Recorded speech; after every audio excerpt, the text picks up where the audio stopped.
This episode may contain content of a graphic nature. Listener discretion is advised. Hi, everybody, and welcome back. I'm Nikki. And I'm Mariah. Thanks for joining us on another episode of Body to Burial. Welcome back. Are you ready for... I know, we're back. We're back at it. In case you had any doubt, we're here again. We've shown up. Are you ready? Yeah, who are we talking to? I think this will be one that you're going to be, very pivotal in this week's episode. You're going to have a lot of thoughts, opinions, questions, because I feel like you can relate to this one. Okay. And I'm very pumped about this one because I actually just watched a movie. Yes, another movie reference about this profession. Okay. Kind of. I'm going to tell you the movie and we'll see if you can guess who we're talking to. Okay, tell me the movie. I love charades. I know you don't get to see me. You can't see me. So you're just going to have to voice charades it. Okay. More like, I guess it's more like what? Catchphrase? Catchphrase. Here we go. Yeah, would catchphrase it. My Girl. Okay. My Girl. Love that movie. By really the way. only two choices. Maybe three choices. Okay. I'm going with the Jamie Lee Curtis. Because I feel like you said that I could relate to it. I can't relate to an embalmer or a funeral director. So I'm going with... There you go. So I'm going with Jamie Lee Curtis. I mean, this now kind of feels more like Who Wants to Be a Millionaire? So I guess I'll ask you, is that your final answer? That's my final answer. Yes. You are correct. Good. Yes, thank you. That's amazing. Because I would be a little concerned if you were going to say the other one. I'd be like, do you not know me at all? Yeah, fair. Yeah, so mortuary makeup is where we're headed today. Ooh, I've been dying to talk to someone about this. I know. So today's guest, her name is India, and she's going to be walking us through mortuary makeup. Ooh. Now, we're not getting into, just so everyone knows up front, we're not getting too much into like reconstruction and reconstructive kind of processes.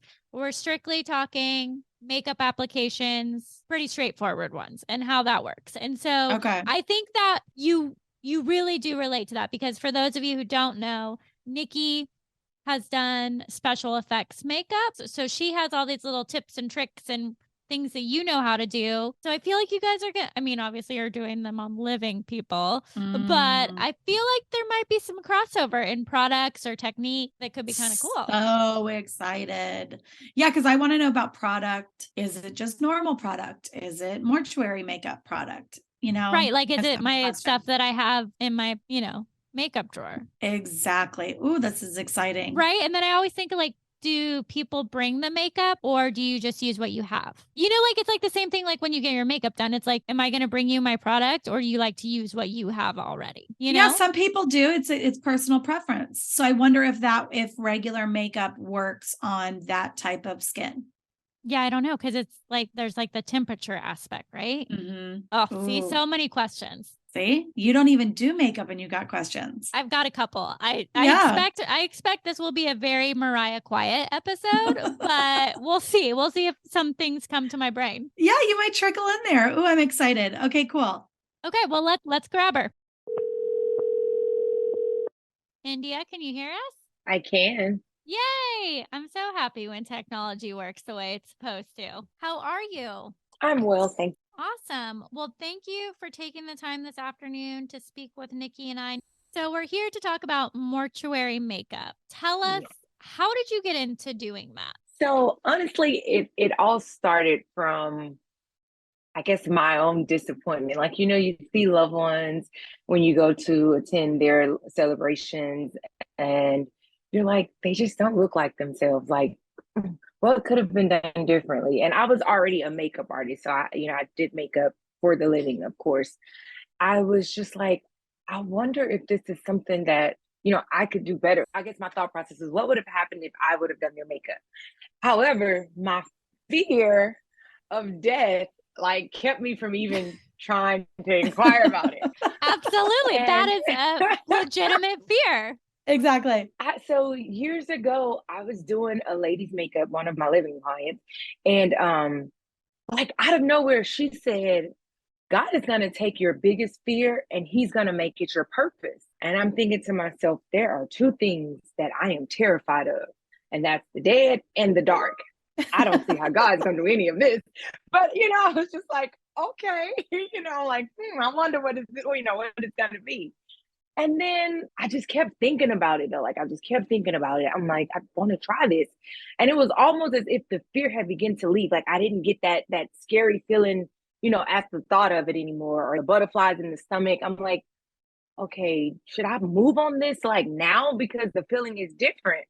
And so I was talking to another client and I said, I really want to just try doing makeup on the deceased. And she said, I have a friend that owns a funeral home.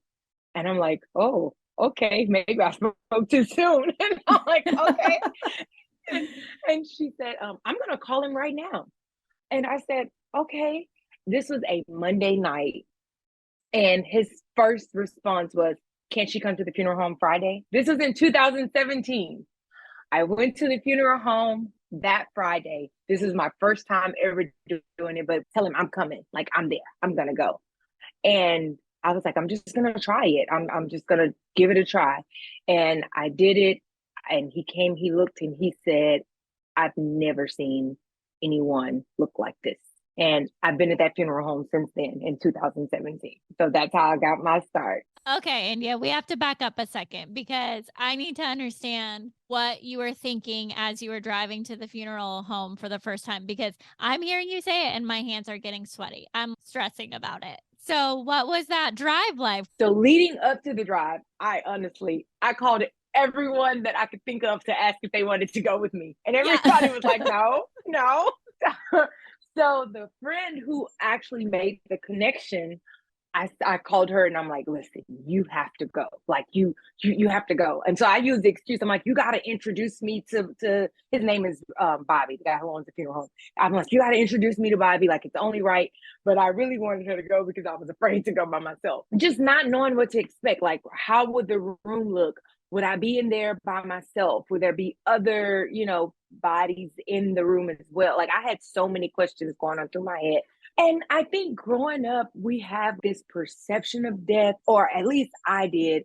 And it seemed to me, everyone that worked in that industry were older, and they were just kind of creepy looking, if we could be honest. Yeah. And probably mostly males, right? There weren't a lot of women when this started. Right. And so I already had this thought of it, and this thought of everyone that works in the industry. So I just had so many unanswered questions. I didn't know what to expect. I didn't even know how the funeral home was going to look, because most of them that I would pass by and see is like, oh, it's a little old building. Like, oh, how, so when we got there, it was totally different. Walked in, very modern decor, chandeliers. Like, I'm like, wait a minute, this is not what I expected. Got there, he already had her dressed and casketed, and he had moved the casket into the chapel, because they have a chapel part of the funeral home.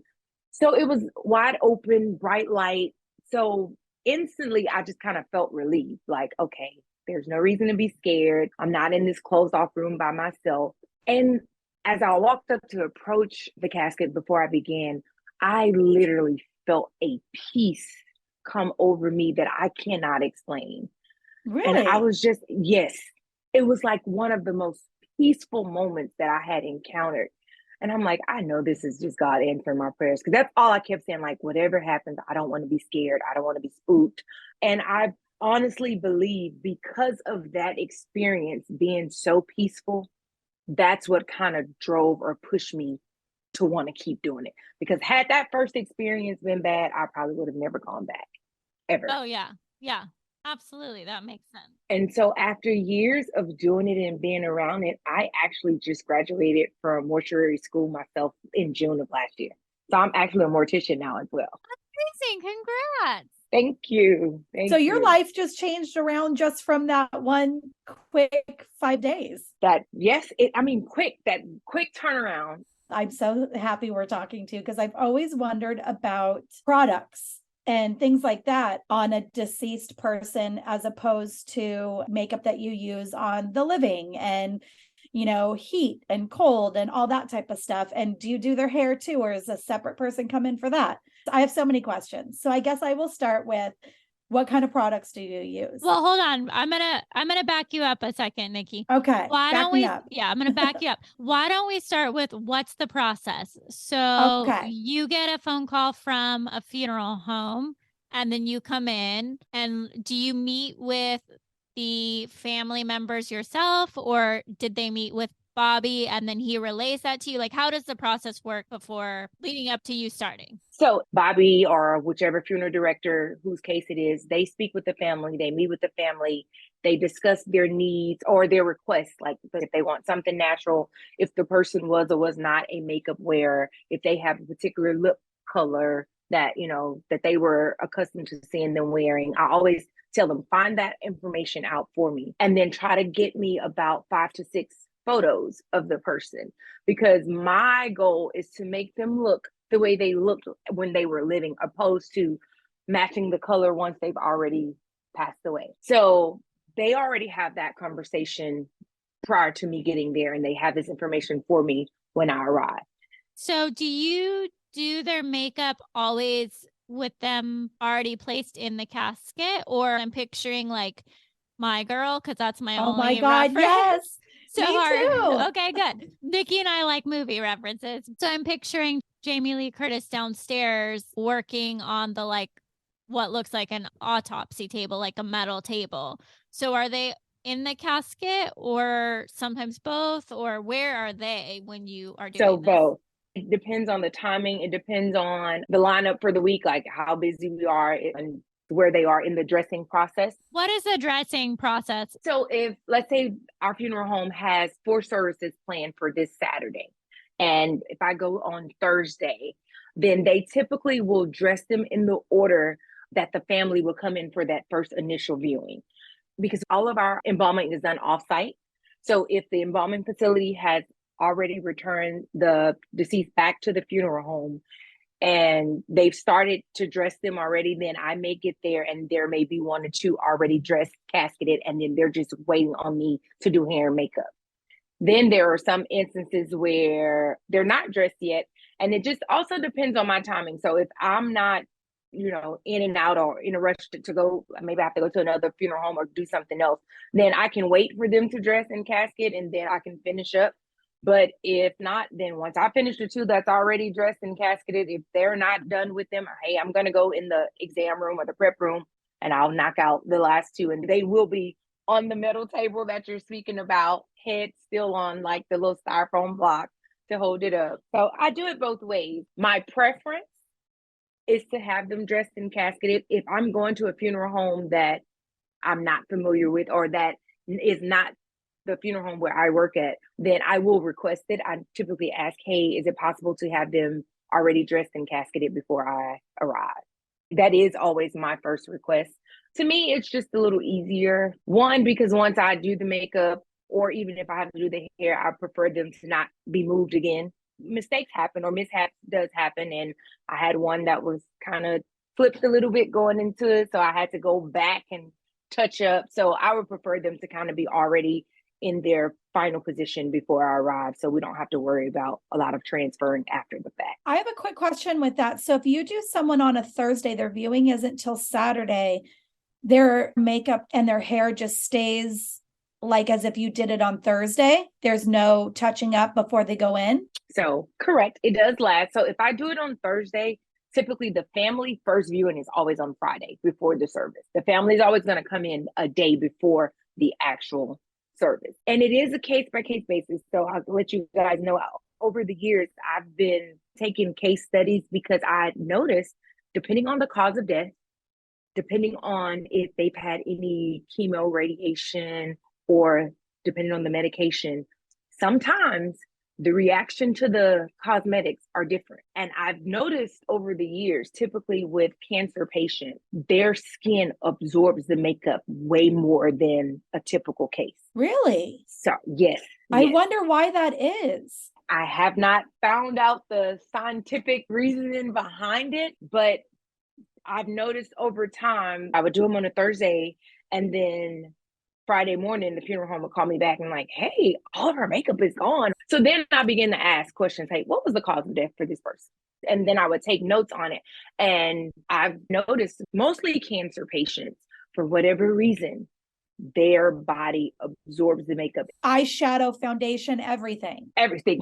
Mainly foundation, though. It just soaks it up. How crazy is that? That's so weird. I wonder what that is. That'd be interesting to find out what that really is. I asked the teacher that was teaching us the actual embalming process. And he said, maybe just the chemicals from the medication. That's the only thing I could think.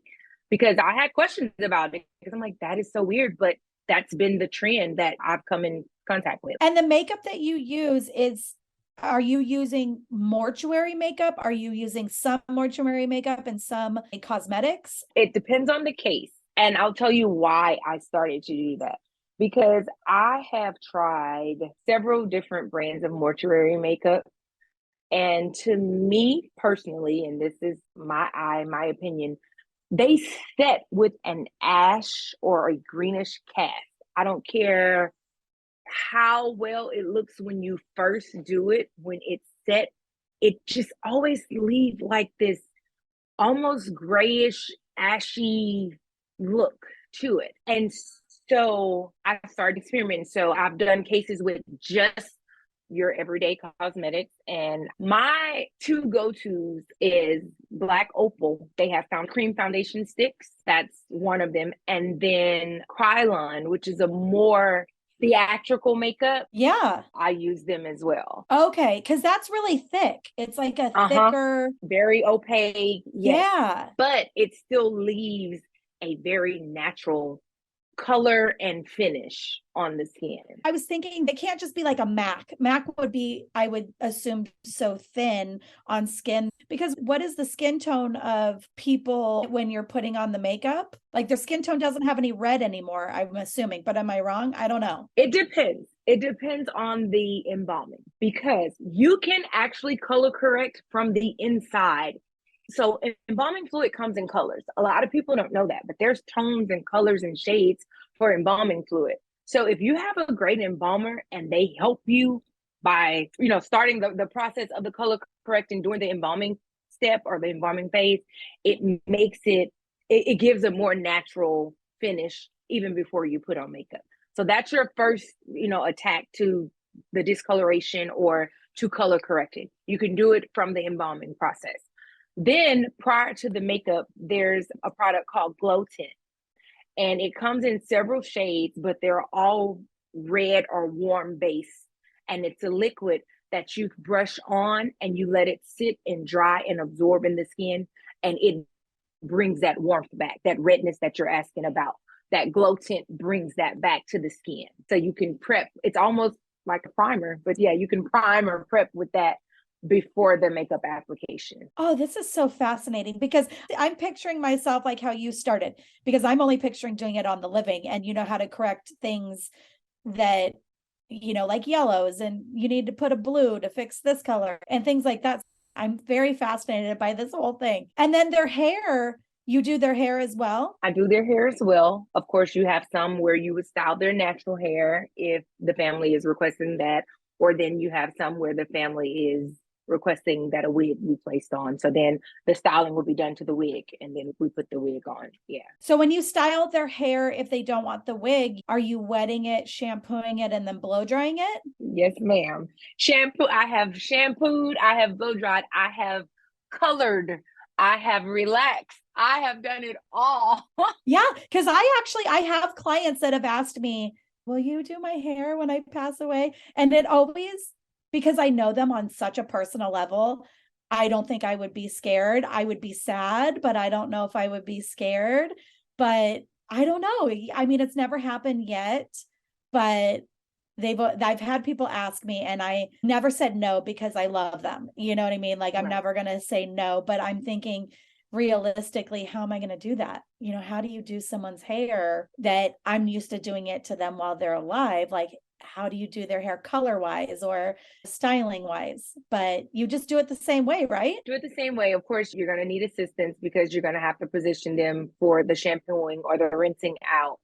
Someone's going to have to help you position the body and make sure the table is raised up high enough, because you have to have the water drain and things of that sort. But it's basically the same thing. Now, with applying wigs, The new thing is the lace front wigs. Yeah. And I try to explain there's really no purpose in going out and purchasing a lace front because honestly, the adhesive isn't going to stick. There's no body temperature. It's not going to stick like it would normally. I mean, unless they have one that they've been wearing and they just want to reapply it, then fine. But I don't recommend going to purchase one just for the sake because it's not going to be the same. Could you hide, because it won't stick, could you hide the seam on those? Not as well as you can when they're living. I've used some spray adhesive and it holds enough for the occasion or to get by, but it's not the same as if like someone was living and you would apply the adhesive or the glue that's used typically, because that's not going to work. Same thing with eyelashes. Your typical lash glue is not going to stick. So I use super glue instead. I was just going to ask you that if people do lashes, and that's because of the heat. There's no heat. That's correct. There's no heat. Yes. How long does that take you when someone comes? I was going to say sit in your chair. When someone comes, it's almost the same thing. When you start someone to finishing them, how long is that process? Makeup is about 45 minutes to an hour. It also depends on the severity of the case. Like if there's some reconstruction that has to be done, then of course that's longer. But just the actual beauty application itself, if there's no reconstruction, about 45 minutes to an hour. Hair about the same, just depending on what you're doing. Typically, if you're just doing a quick blow dry and style, same thing, about 45 minutes to an hour. It's got to feel so good once they're done and the family sees them and how happy they are. That's got to be the best part of the whole thing. That's the reward. I'm glad you brought that up because I was going to go back to reference when you said your living clients asking you. I was going to say it's easier when you know the person. A lot of people think it's harder because this is someone that you love or someone that you're close to, but honestly, it's easier because like you said, you're not as afraid because you were not afraid of that person while they were living. You're familiar with that person from when they were living. So there's really no fear. You're comfortable being there with them. So to me, it's easier when I know the person, but the reward is completely at the end when the family comes in. I think that's what continues to push me and to give me the motivation to do it. I feel like I'm able to use something that I love, which is doing makeup, my skill. And I feel that God has really chosen that to be my purpose. Like this reward is bigger than any reward that I could ask for. Just knowing that they are happy, that they see their loved ones for the last time and they look amazing and they're so pleased. Yeah, for a person who knows how to do makeup and hair instead of, I've only been to one open casket viewing and it didn't look like them. And it just made me sad for a second because I had a moment which I felt so guilty on was I was a little bit scared and I hated to even feel that way because this was my friend's dad and I just felt terrible for even feeling that for a half second. But he looked a little bit on the scarier side and I felt so bad for her and the family. And I kept thinking, oh, I wish that he could have looked different. But when you have someone that knows what they're doing, it's got to feel amazing for those families. Yeah, I agree. My recommendation or my advice to anyone that wants to be in this field or that wants to do makeup, always match them from a picture from when they were living. I think one of the biggest mistakes is that, again, if it's not a makeup artist or, it's just a funeral director or a mortician that's just doing this as part of, their job, they tend to match the foundation to the color that the person is that they're looking at right then. And that's where the difference comes. Yeah, typically you do match your foundation to your client's color that they are sitting in your chair. But in this situation, it's a little different because they may have darkened, because of their illness. They may have darkened depending on how long it's been since they passed away, if they were autopsied or not, how long they were open. Like all of those things play a part in the discoloration or the changing of the color. So that's why I always ask for pictures. And my goal is to match them to the picture, not so much to what I'm looking at right now, because this may not have been their true color. Yeah, that makes sense. And that's what the family is expecting to see is the picture. And at Mortuary School, are they teaching any of the makeup and hair application? So you're in the lab for reconstruction for 5 days. And the beauty side, or what they consider the cosmetic side, is literally an hour, hour and a half, your last day. It's almost like once you finish rebuilding your face out of wax, if you have time, then yeah, you can put some cosmetics on it. Like, it's not a focus. Yeah, it's not a focus at all. Something that I am working on. Ultimately, I would love to write a curriculum and maybe even pitch it to the schools because it's so important. And I think that it should be implemented. I really feel that it should be implemented in the learning process because to me, it's one of the most important aspects of the industry. That's the first question that people ask. How did they look? Did they look like themselves?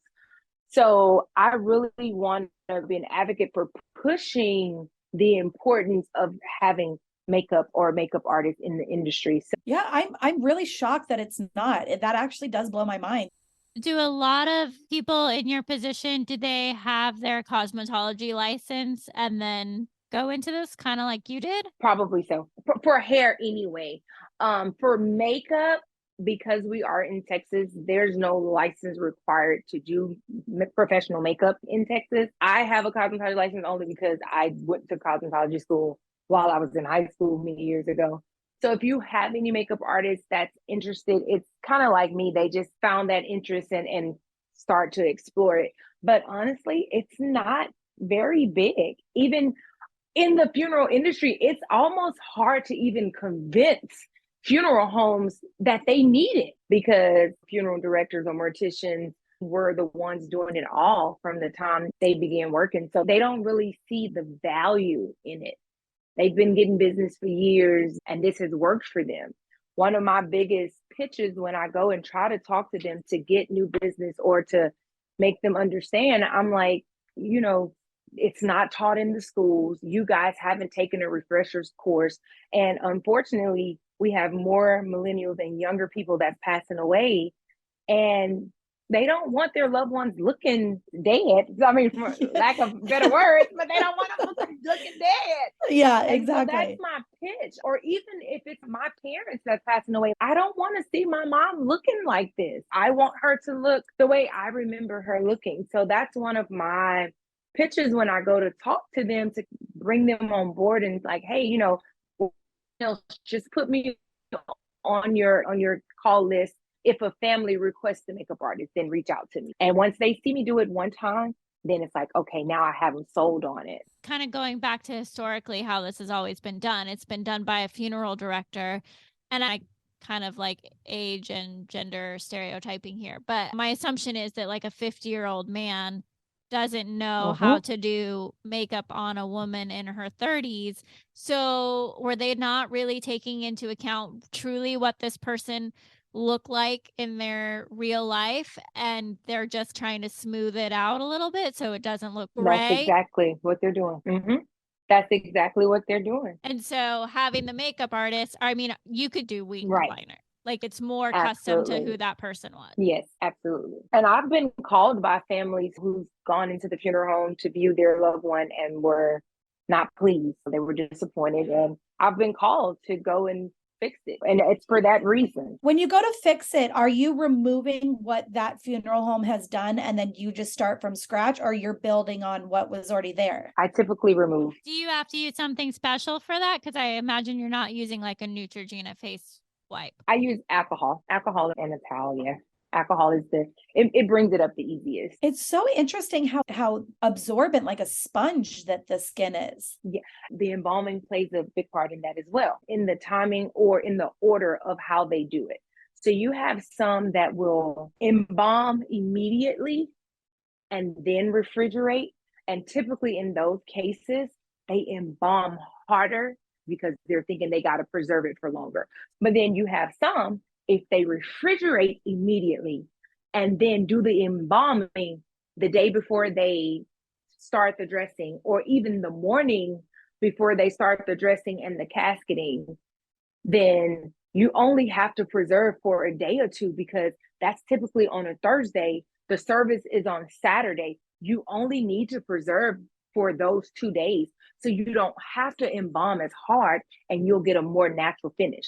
Like you could typically have them soft to touch because you're not trying to preserve for a long period of time. You just brought up another question in my head with refrigeration. When you're applying the makeup, do you need to give some, I don't even want to say thaw out because that's not the word, but it's. You do, but that's true. Yeah. Okay. So again, if they refrigerate first, then they'll sit them out, then they'll do their embalming. They'll bring them to us either that Thursday morning, sometimes that Wednesday afternoon. They're still in a air conditioned like exam or prep room, but they're no longer in refrigeration. And we do that because just like a bottle, like if you have a frozen bottle, you know how the bottle sweats?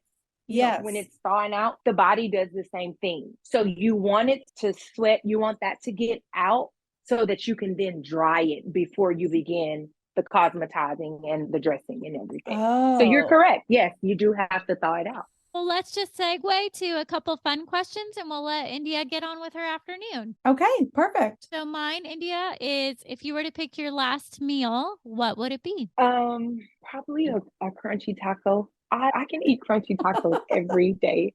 I don't care where they come from. I just want a crunchy taco. Like a chicken taco, beef, no, what I'm kind? allergic to chicken. I'm allergic to chicken. So okay. This is the crazy.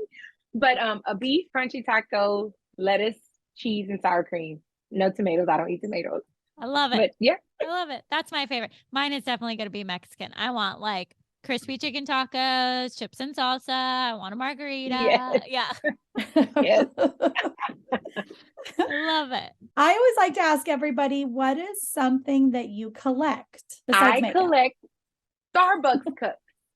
Oh, really? Fun! Like the little like place ones or? All of them. The tumblers, the coffee mugs. I have a collection of over maybe 250 to 300 Starbucks cups. Oh my God. That is a robust collection. Yes. Yes. Yes. When they come out on release day, like honestly, it's nothing for me to purchase 9 to 15 cups at a time. Like, what? I mean, $300, $400, $500 in a day. Yes. Oh my God. You're like my aunt. My aunt does the same thing. Anywhere I visit, I have to get her a Starbucks. Like the collection bin yes. there. Yeah. Yes. Yeah. Okay, but wait a second. Where are all these mugs at? I have officially probably ran out of space, but no, there are 1, 2, 3, 4, 5. Currently, 6 cabinets in my kitchen are full. Oh my God. There's 2 shelves in the pantry, and then there's some bags in the laundry room that I don't have space for right now. So, do you use them? Like you drink I do not. No, I do not. So you need to build yourself like shelving, just like display shelving. That's what I think I want to do. The thing is though, I don't want anyone to see them. I feel like when people see them, because that's the first thing they're like, oh, I'm gonna use it. And I'm like, no, you're not gonna use one. Like I don't drink out of them. Like no. So but yeah, that's my thing. How and why on that? That's such an interesting collection to me. I had a friend that came over and this was many years ago. So it's been over the years, but she had a Starbucks cup and it was so cute. I'm like, oh, this cup is so cute. And she was like, oh, it's a Starbucks cup.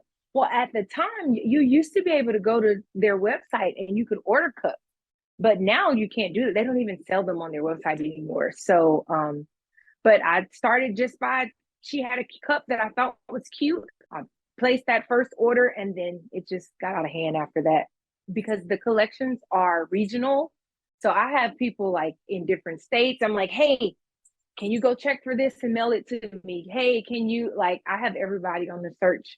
I'll post on my Instagram and my stories. If you see this, let me know. I'll Cash App you. You can mail it to me. It's crazy. I love it. What a fun hobby. It reminds me of my girlfriend who got when Ray Dunn started and they had all the crazy mugs with the different sayings. She would scour, drive hours to different Marshalls and TJ Maxx's to get these coffee cups. That's funny. I've heard of collecting, and that is next level. That's fantastic. I'll have to email a little video that I had taken one time. I had them for the ones that could fit, had them on my island, and I was trying to categorize them in the cabinets by like the type that they were. I'll have to email you guys the video. Yeah, I want to see that.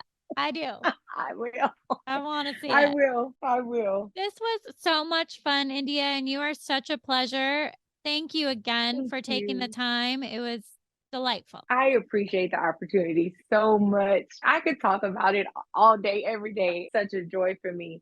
So thank you so much for allowing me to be on your podcast and to just get this information out. Of course. We love it. Yes. Thank you so much. You guys think of anything else that you want answered, just send me an email. Okay. And all. Okay. Yeah. Enjoy your day. Awesome. Thank you. All righty. Bye-bye. Bye. Okay, see, I told you that you and her were going to jive like, peanut butter and jelly, and that you guys were going to have so much to talk about. Right? No, so interesting. I like that she does the hair too. I love that. That's cool. Yeah, it is nice. I mean, I always forget about that, like the hair component. Oh, yeah. I really did. I just didn't even think about it, truthfully. And just like my girl. I mean, it's the same. Yeah. It's the same. Although, can we just say how old I think I made myself feel, because I think she's too young for that movie. Bless her. I kind of thought so too. I didn't want to be like, how old are you? Have you never seen my girl? But she definitely wasn't like, oh yeah, Vera. Yeah, just like it. She's probably like, WTF is that? She's probably got off and Googled it. And I hope she watches it. So India, if you're listening, please watch it. It really is so good.